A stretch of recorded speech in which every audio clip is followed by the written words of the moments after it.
Bueno, arratsalde on guztioi. Hasiera emango diogu 2025ko abenduko ezohiko osoko bilkura honi. Puntu bakarra daukagu gai zerrendan, 2026ko aurrekontua eztabaidatu eta onartzea. Eta hasi aurretik ohar batzuk izango dugun funtzionamenduaren inguruan. Lehenik eta behin Alberto de Alo Ogasun zinegotziak azalpenak emango ditu.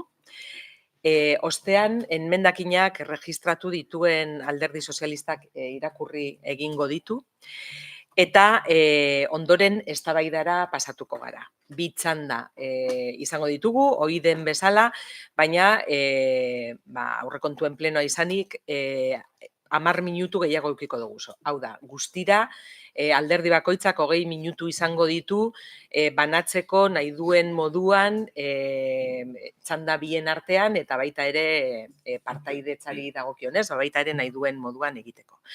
Errepikatu egingo balitz hizkuntza baten esandakoa bestean, eten egingo genuke denbora, baina berez, 20 minutu izango dira guztira.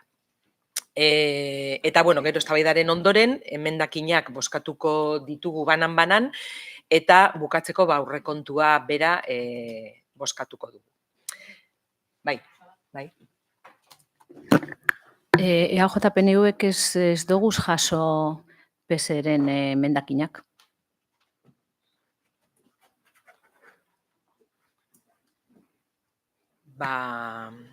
Ez dakit hori zer gertatu izan da, idazkaritzatik edo azalpenen bat. Guri pasatu zaigu bidaltzea. Nahi baduzu egin presesio bat edo. Nahi baduzu egingo dugu atseden bat eta aztertu ditzakezue orain, ez dakit ordu erdi baten edo, bai? Bale, eten egingo dugu eta ordu erdi geroago jarraituko dugu.